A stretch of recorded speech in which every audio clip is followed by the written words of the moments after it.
Hello everyone and welcome to Sunbro's very first Wild Rift video. For those of you who are not aware, we've transitioned to making new content for League of Legends Wild Rift, which is their new mobile game. If you guys want to try it out, I definitely recommend downloading it in your app store and giving it a shot. It's far and away the best MOBA we've played on mobile or anywhere else. So yeah, give it a shot. It's awesome. I'm here today with Kiro-san. We'll be talking about the newest patch notes. How's it going, Kiro? Oh, good. I'm excited. I love patch notes from League of Legends. Riot is very good at what they do. They bring balance to the game. They make necessary changes, and they give you the reasoning as to why they're doing what they're doing. And it comes from a place of data. They have data charting the amount of damage, win rate, all that stuff that heroes do. So they know effectively, you know, when someone is doing more damage than they intend or they're taking more damage than they intend. And they know what kind of tweaks to make to fix those issues. It's one of my favorite things about Riot in League of Legends.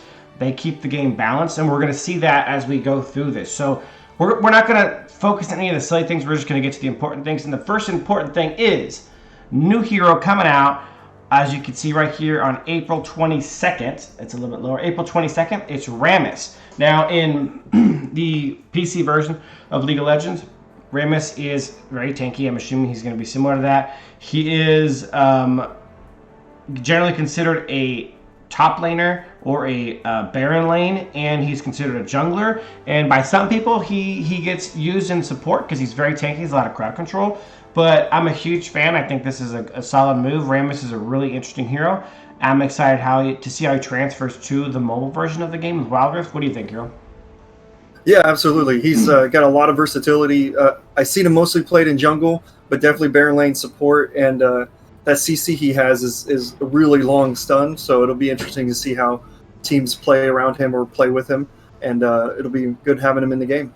Yep, and we'll make a video on detailing more about Rammus, his abilities, and what he brings to the table in the future before he's released on April 22nd. All right, so then we got some new skins. We got the Stargazer series coming out with Stargazer Camille, Stargazer Soraka, Stargazer Twisted Fate, and then Rammus will be coming out with his two first skins, Sweeper Rammus and Molten Rammus. Pretty solid skins. The Stargazer series is pretty cool. What are your thoughts? Yeah, I actually don't recall what those skins look like, but just looking at the thumbnails they have for it, it looks pretty cool. It's got, almost like it's what was it? What's the other arcade skins that are like that? I always like the group skins, so having they have some skins ones in the game will be nice. Get some new accessories, a couple new icons. You get an awesome Stargazer Pengu emote wearing the shades, looking baller. Some new recalls, a new bauble. Nothing crazy. A new Stargazer event is coming out where you'll be able to win some accessories, some blue motes and stuff like that. It'll run through the end of April. That's going to come out soon. They're in testing for 120 frames per second support. They added it for some very high-end non-Samsung Android devices. You can see the list there. I'm not going to read them off to you. Let's get to the exciting part. But it's good to know that 120 frames per second is coming to all devices that can handle it, and they're doing testing and working on that. That's awesome. But let's get to the fun part, the exciting part, the champion changes. Today we're going to be starting with Alistar. So Alistar is, in my opinion, he's a little broken. He's extremely tanky. He has tons of crowd control, and at the moment I think he has way too much damage, and it looks like Riot agrees with me. Alistar's damage is being nerfed, particularly to turrets. So they're taking a second ability, Headbutt. They're reducing the damage by 5 at rank 1, by 10 at rank 2, by 15 at rank 3, and then by 20 at rank 4. And they're also reducing the turret damage from 150% damage to 75%, so literally cutting it in half. So I'm a big fan of this. I think in the future they're still going to need to reduce his damage some, but I think this is a good start, and we'll see where he is after this. It's better to reduce some and take if someone's broken, it's better to try to nerf them some and not break them the other way. So oftentimes they'll do a nerf, and then if it's not enough, they'll do another nerf.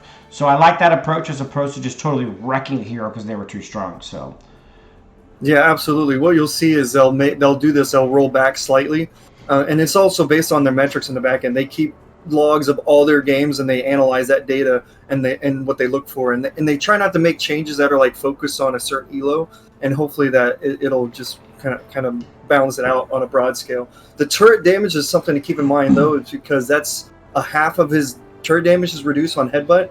But as we'll see later, there's some other turret changes that'll make that even more of an impact. So we'll get to that later. All right, next guy getting changed is going to be Blitzcrank. So this is actually an interesting one for me. I thought Blitzcrank's damage was already a little too high.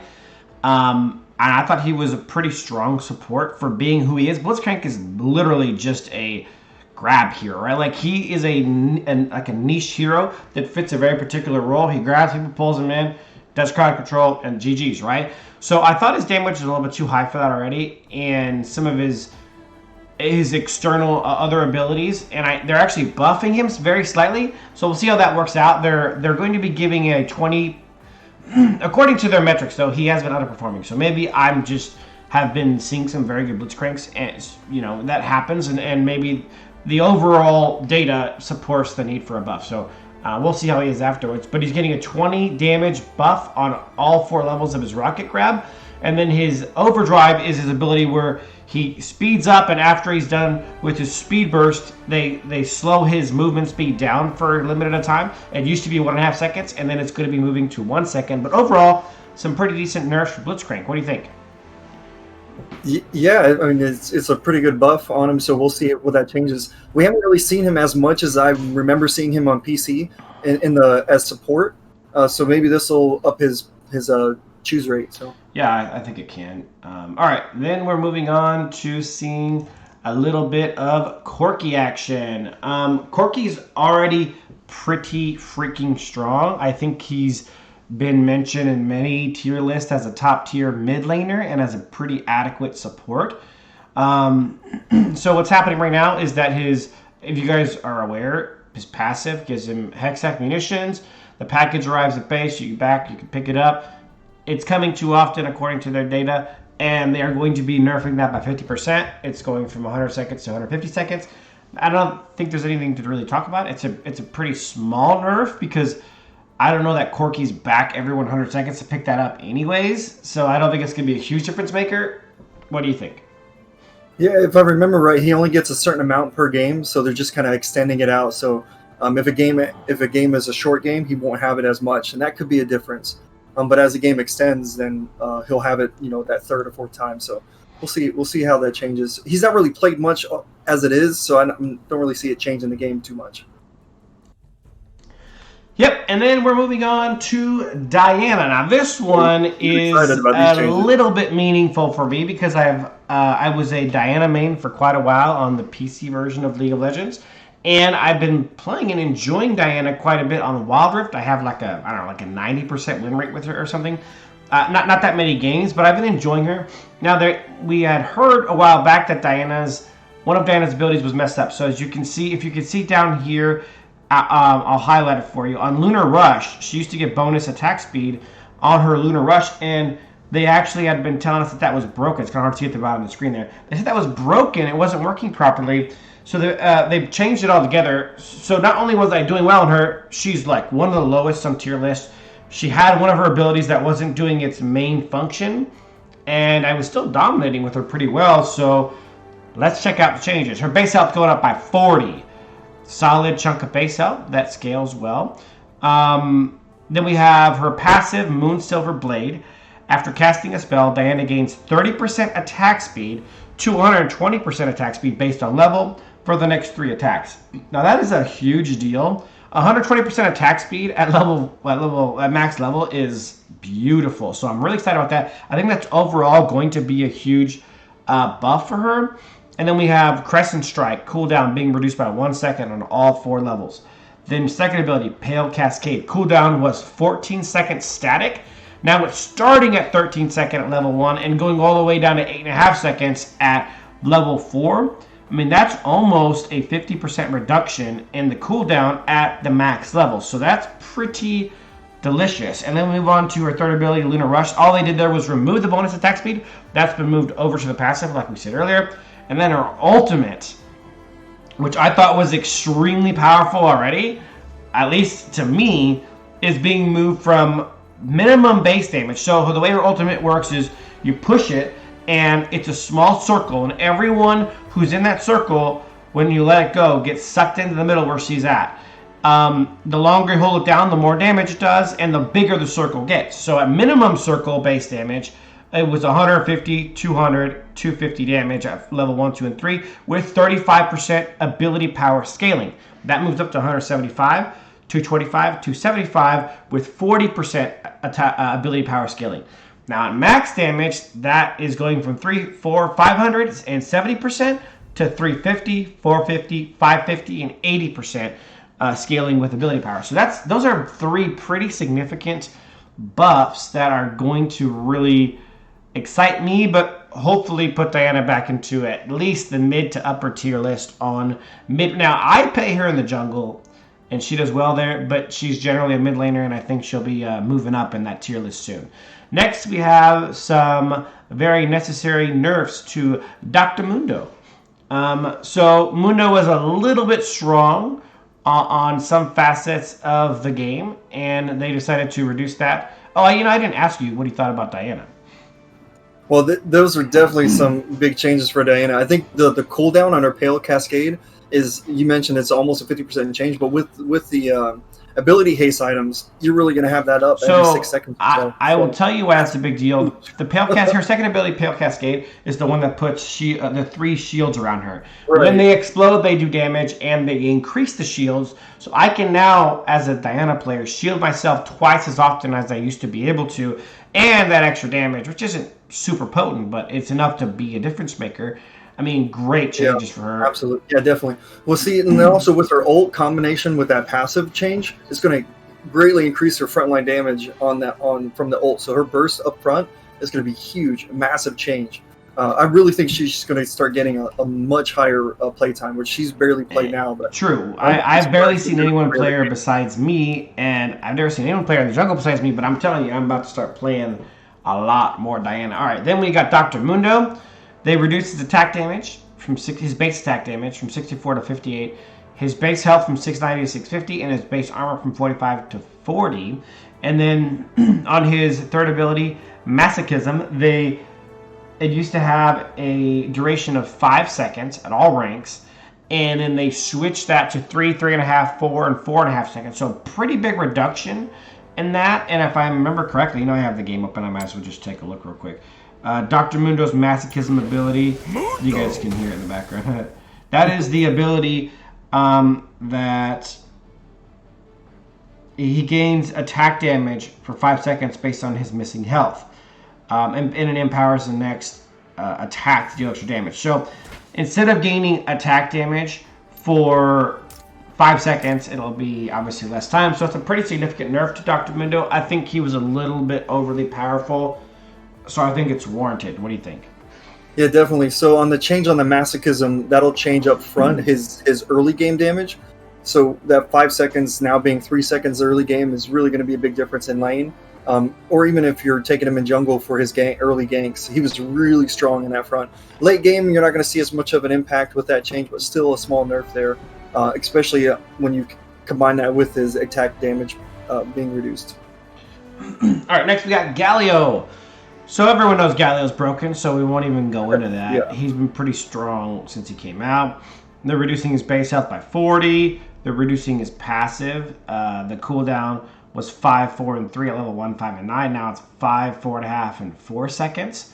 The base damage on his passive, it was 15 to 25 to 225 based on level. Now it's going 15 to 190. It looks like they're really nerfing the late game more than anything, to be honest. Because even the cooldown was 5, still going to be 5, 4, 4.5, 3 to 4. So and then the damage 15 at both level 1s, and then 225 to 190. So the passive is getting reduced to affect his late game for sure. And then Winds of War used to do percent HP damage per AP ratio of 2%. Now it's going to be 1.5%. And Shield of Durand, his second ability, the cooldown is being upped again 3 seconds per level, and then the AP ratio is going down from 60% to 45%. And then Justice Punch, his third ability, they've reduced the dash range by 0.75 range. So a solid nerf all around. We'll see if that takes Galio from like Uncharted, dominant to even just high tier, because he was a little bit broken upon his release. And look how fast they fixed that. Other MOBAs take months if they ever fix that stuff. So this is what I love to see: fast fixes to broken heroes. What do you think? Yeah. What I like to point out on this one is that first line under what their description of why they're nerfing him. It says, much like his iconic ultimate, Galio arrived with a bang and disrupted the meta significantly. So they keep track of this stuff really closely, and if somebody comes on too strong, they'll nerf him pretty quickly. Like for the Shield of Duran, that is a huge change. That's a 25% reduction on the ratio of power of damage he gets from AP. That's a big difference. And then that 3-second cooldown could mean that he's not getting it twice in that extended team fight. Maybe he only gets it that first time, so he has to be a little bit more careful when he casts that. So it's definitely a big change, and it's good to see them make such an effort to keep the balance in the game. In the force. In the game. All right, so next we have Leona. Leona, she came out, and Leona in the PC version to me is a game-changing, a tank, a support tank who's able to be game-changing. I hadn't really seen her be very game-changing in the mobile version of Wild Rift yet, and they agree. So they're going to be changing her first ability, which is Shield of Daybreak. The cooldown on that, and that's a stun. They're changing from 6 seconds to 5 seconds at all ranks, so 1 second reduction. It's pretty, when you chalk that in that few seconds, it's a pretty significant percentage of a reduction. And then we're talking about her third ability, Zenith Blade. That is her ability that goes out, and when it hits an enemy champion, she dashes to them. It's kind of one of the cruxes of her kit, because she does her ultimate there. She goes in, she makes sure they get stuck in her ultimate, and then she hits her stun afterwards. So all that, her whole kit kind of relies on the Zenith Blade being hit. So they're reducing the cooldown of that so she can cast them more often. 1 second at level 1, 2 seconds at level 2, 3 seconds at level 3, and then 4 seconds at level 4. So pretty solid buffs for Leona to make her a more adequate support. Yeah, I like how they're scaling it from the cooldown of Zenith Blade. So early game is not as big of a change as it is late game. Because if they did a bigger reduction on early game, it would be way too powerful for the laning phase. So it's good to see them kind of rolling it out a little bit, and then maybe they might change it more in a later patch if necessary. So. Agreed. Next, we're moving on to Pantheon. Now, this is going to come to a surprise, to some people. So Pantheon got a little rework from patch 2.2, as you can see in the text there. But they did not feel like he was as strong as they wanted him to be. So he's actually getting buffed again. His attack damage is going from 58 to 64 for his base attack damage. And then his attack damage per level is going up from 2.65 to 3.6. That is actually a pretty significant jump. That is, that's a third almost? It's a whole attack damage per level. So that's going to change his base damage quite a bit with the way that scales. And then his first ability, Comet Sphere, they've increased the damage. He goes from 55 to 100 to 145 to 190. It used to, and now it's going to go to 70 to 110 to 150 to 190. So it's actually an increase of 15 at level 1, 10 at level 2, 5 at level 3, but it's going to equal out at the end at 190. That's for when you just tap the spear. Now, when you charge it up, it's actually going to do the exact same damage differences. So it doesn't change at all. So the damage is being increased early game. The bonus AD ratio, which is your attack damage ratio, is 100%, is what it used to be, and it's moving to 110%. So a 10% increase there. And then the critical strike bonus AD ratio is going from 150 to 165. So it's really just a overall slight buff to Pantheon's damage. Yeah, what you'll see in this kit, the way it's set up, is that with the increase of the base damage from the attack damage and then increased damage per level, combine that with the bonus AD and the critical strike bonus, that's really going to give them a lot more damage end game, even though that base tap base damage and a charge base damage stay the same on the end game at max level 190. So you'll still see a big difference there. So don't be fooled by that. True. And then early game, he's going to have a lot more burst early game. So probably see him in top lane more, maybe see him mid, and I've also seen him support. So that'll give him a bully lane with having a Pantheon as a support with someone like Ashe or Jinx to kind of work with him with the double CC there. That would be a pretty big deal. So we'll see. All right, then we're moving on to Shyvana, the dragon lady herself. So, we are talking about a 40 HP reduction as a base stat, as her base health is being reduced. Her first ability, Twin Bite, cooldown reduction is going up 1 second per level. So this is, if you haven't noticed, it's an overall nerf for her. And then her last ability, or her third ability, Flame Breath, is getting a nerf. It used to do a maximum on-hit HP damage ratio of 3.5%, and that's being reduced to 3%. So just a slight reduction in her base health, and then an overall reduction in damage by increasing the cooldown of Twin Bite and by reducing the damage done to the HP damage ratio on Flame Breath. So just, Shyvana was already considered one of the top tier junglers, and this shouldn't, probably, I don't think it's going to dethrone her as a top tier jungler, but I think it's going to bounce her out a little bit. Yeah, I think what you'll see with this one is, and you'll know that you'll feel this more than I do because you play Shyvana jungle quite a bit, is that I'm wondering what this is going to do to her early game jungling. She was a really strong jungler as for wave clearing, jungle clear. So we'll see if this impacts that too much. If she has to back like an extra time on a normal path, then that might be a big difference. So, yes, sir. Let's go check out some Tristana. Tristana. Yeah, so this patch is bittersweet for you because it buffed your Diana, but now it's nerfing your Shyvana. So we'll see how that turns out for you. Well, it's fine. I never wanted to be I never wanted to be a Shyvana one-hit wonder, so I'll have a lot more flexibility here in the jungle, personally. So Tristana is getting, they're cautiously buffing Tristana. She's not matching up to the rest of the marksman roster. So they're upgrading the same thing that happened to Pantheon. They're upgrading the base attack damage per level from 2.65 to 3.6. The exact same buff as Pantheon, pretty significant. As far as attack damage per level buffs go, it's pretty legit. And then her third ability, Explosive Charge, they've reduced the cooldown from 16 at all ranks to 16 at rank 1, 15 at rank 2, 14 at rank 3, and then 13 at rank 4. So, I mean, it's not an insane buff, but it's a buff. And the Explosive Charges are a pretty potent part of her kit, so she can now cast them more often. The Explosive Charge, that's the one that she put on the turrets, right? Correct. Yeah, so I wonder if that they're trying to give her more, kind of like have her scale better, because her early game's not really affected by this too much, but like in the laning phase, but definitely scaling long. Yeah, I think the issue with her is that her late game wasn't quite up to snuff with the other marksmen, and I actually could see that.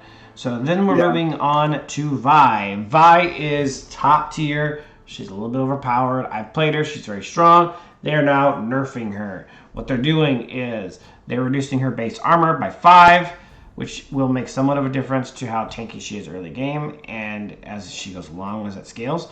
And then her ultimate, Assault and Battery, they're upping the cooldown up 10 seconds at each level.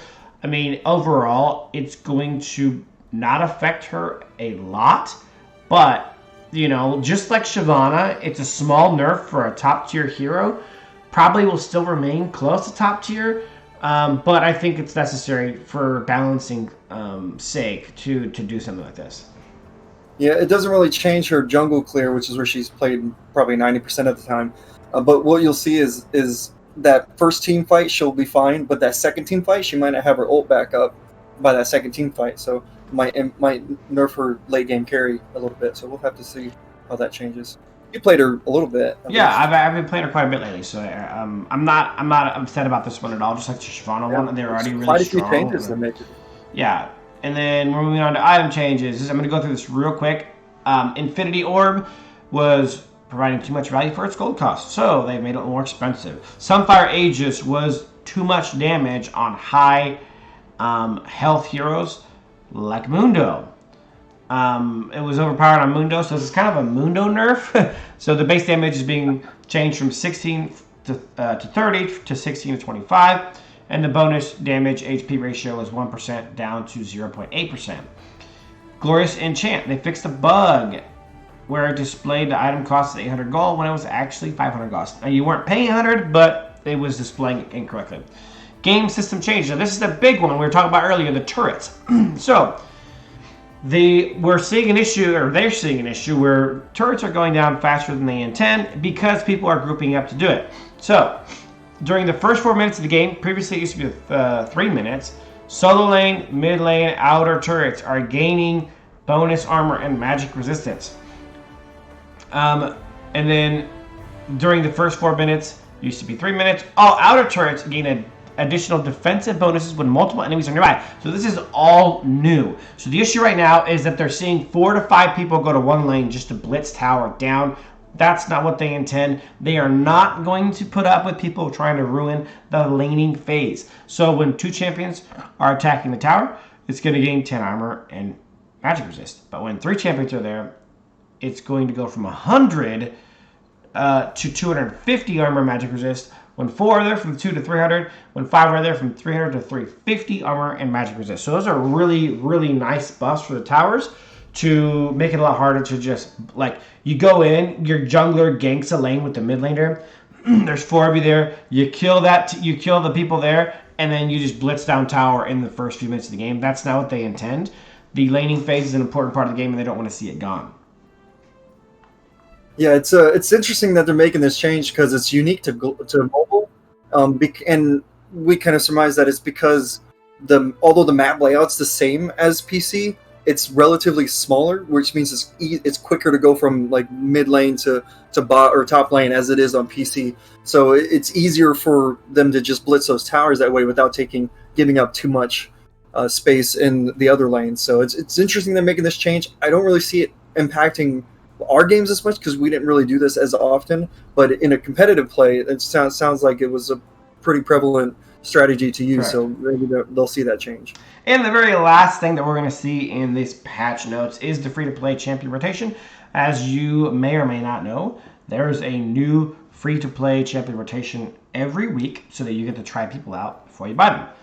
April 15th to 22nd, which is coming up later this week, we have Braum, Evelynn, Fizz, Galio, Graves, Jax, Kai'Sa, Lulu, Singed, and Varus. I'm excited about that one because I've been wanting to try Evelynn and Fizz in the jungle. And I've actually been wanting to try some Graves. I've been wanting to try a little Galio. Maybe not so much after his nerf. And I've been actually wanting to try Kai'Sa in ADC. So I'm excited about that one. You tell me you're not excited about trying Singed in the jungle? Not at all. Next, April 22nd to April 28th is going to be Alistar, Aurelion Sol, Corki, Dr. Mundo, Fiora, Shyvana, Soraka, Xayah, Xin Zhao, and Ziggs. So that is it, guys, for the patch notes. I hope you guys are excited for a lot of these changes, as we are, especially with the new hero coming out April 22nd, Rammus. Don't forget about that. We'll be making a video on what makes him who he is and what he brings to the game. Guys, thank you for watching, and as always, until next time.